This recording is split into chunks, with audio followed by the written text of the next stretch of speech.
ఆగురా చెబ్బయ్య కేకేసి పిలిచెదవు నా తండ్రి గురువర్య, నా తండ్రి పిలిచెదవు నా తండ్రి గురువర్య. వాక్కని ఆలించి ఆగిపోనానయ్యో, నన్ను పంపవయ్యో నా తండ్రి గురువర్య. ఉండలేనుకు తండ్రి ఇక ఉండాలేనయ్యా, ఉండలే నా తండ్రి నోనండాలేనయ్యా. ఇక ఉండరాదయ్యో నా తండ్రి గురు తండ్రి. ఉండలేను, భూలోకంలోను మరి ఉండలేను. నీలాంటి గురువయ్యా నాకు దొరకర తండ్రి, నీలాంటి గురువయ్యా నాకు దొరకర తండ్రి. ఎగి వచ్చేస్తాను నా తండ్రి గురువయ్య.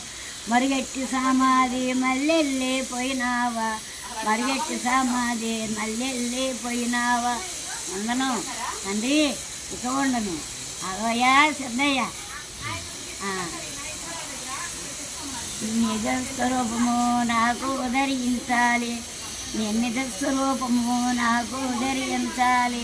నీ పాద పద్మములు నాకైనా ఇవ్వాలి, నీ పాద పద్మములు నాకైనా ఇవ్వాలి.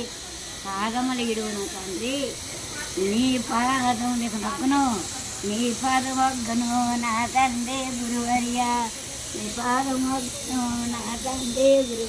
నాయన చెప్తాను, పరిపూర్ణమే బొట్టు నీకు బోధించదును తండ్రి. కదా పరిపూర్ణమే బొట్టు నీకు బోధించదును. పరిపూర్ణ వల్ల నా నలుగురు కొడుకులు దునికే బాధపరుస్తాను ఆయన. కదా ఆగవయ్యా వచ్చేస్తాను నేను. పరిపూర్ణ వల్ల బోధించి అప్పుడు వెళ్ళిపోతే బంగారు నాయన. ఆ సమాధి ఘట్టం చదివితే గారెలు కారిపోయింది. అటువంటి గురువు నాయన బాల్యం కానించి, చిన్నప్పుడు కానించి